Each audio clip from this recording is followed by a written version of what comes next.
இவங்க 2 பேருமே வந்து திருந்தவே மாட்டாங்களா? அப்படிங்கிற மாரி தான் வந்து திரும்ப திரும்ப ஒரே விஷயத்த வந்து இவங்க பண்ணிட்டு இருக்கிறத வந்து பார்க்க முடியுது. ரொம்பவே ஷாக்கிங்கா இருக்கு. ஸோ பிக் பாஸ் வந்து நேத்து அவ்ளோ பெரிய ஒரு பனிஷ்மென்ட் மொத்த வீட்டுக்கும் டீ, காஃபி, பால் அதுக்கப்புறம் முட்டைய வந்து எடுத்துட்டு போனாங்க. ஸோ நேத்து அவ்ளோ ஃபீல் பண்ணி சாரி, சாரி, சாரி அப்படிங்கிற மாரிலாம் வந்து கேட்டுட்டு இருந்தாங்க. சரி இவங்களும் வந்து இதுக்கு மேல பண்ண மாட்டாங்க. நாங்க ஆக்ஷன்ல காட்டுறோம் அப்படிங்கிற மாரி வந்து சொன்னாங்க. ஆனா இன்னைக்கு காலையிலே வந்து இவங்க என்ன பண்ணிட்டாங்க அப்படின்னா, walk out sorry work out பண்ணுறோம் அப்படின்னு சொல்லிட்டு அந்த இடத்துல வந்து மைக்கை கழட்டி வச்சுட்டு 2 பேருமே வந்து ஜாக்கிங் பண்ணிட்டு இருந்தாங்க. ஸோ அப்போ வந்து அட்லீஸ்ட் வந்து அந்த ஜாகிங் பண்ணும்போது இவங்க பேசாம இருந்தால் கூட பரவாயில்ல. அப்போ பேசிட்டு இருந்தாங்க. அதுக்கப்புறம் கேப்டன் பார்த்துட்டு அமித் வந்து தயவு செஞ்சு மைக்க போடுங்க அப்படிங்கிற மாரி வந்து சொல்லிட்டாங்க. அதுக்கப்புறமா என்னாச்சு அப்படின்னு பார்த்தீங்கன்னா, திரும்பவும் வந்து இந்த ஒர்க் அவுட் எல்லாம் வந்து பண்ணி முடிச்சதுக்கப்புறமும் வந்து பார்த்தீங்கன்னா, அவங்க வந்து இதே ஒரு விஷயத்த தான் வந்து பண்றாங்க. 2 பேருமே வந்து ஹக் பண்ணி அந்த இடத்துல வந்து காதுல வந்து பேசுறத வந்து பார்க்க முடிஞ்சது குசு குசுன்னு.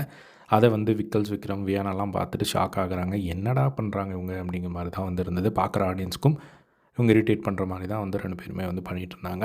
ஸோ இப்போது எனக்கு தெரிஞ்சு ஸ்ட்ராங்கா இதுக்கு மேலே ஒரு பனிஷ்மென்ட் குடுத்தா தான் வந்து அவங்க திருந்துவாங்களா அப்படிங்கிறதெல்லாம் தெரியல. பட் திரும்ப திரும்ப இது பண்ணும்போது வந்து என்னதான் வந்து இவங்க கேமை ப்ராப்பரா கேமரா இருந்தாலும், பட் இந்த மாதிரியான விஷயங்கள் வந்து ஏன் இவ்வளோ இது பண்ணுறாங்க அப்படிங்கிறது வந்து தெரியல.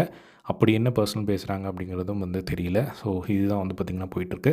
இப்போது எல்லாருமே வந்து இத பார்த்து அட்ரஸ் பண்ண ஆரம்பிச்சுட்டாங்க. இவ்வளோ சொல்லியும் இவங்க திரும்பவும் பண்ணுறாங்க அப்படின்னா, இப்போ எல்லாரும் வச்சு இதை அட்ரஸ் பண்ணி பேசி ஆகணும் அப்படின்னு சொல்லி இப்போ அமித் வந்து ஒரு மீட்டிங் அரேஞ்ச் பண்ண போகிறாரு. அதில் என்ன நடக்க போகுது அப்படிங்கிறத வெயிட் பண்ணி வந்து பார்க்கலாம். ஸோ நீங்கள் எப்படி பார்க்குறீங்க இந்த ஒரு விஷயத்தை இவங்க திரும்ப திரும்ப பண்ணுறத அப்படிங்கிறத கமெண்ட் பாக்ஸில் ஷேர் பண்ணுங்கள்.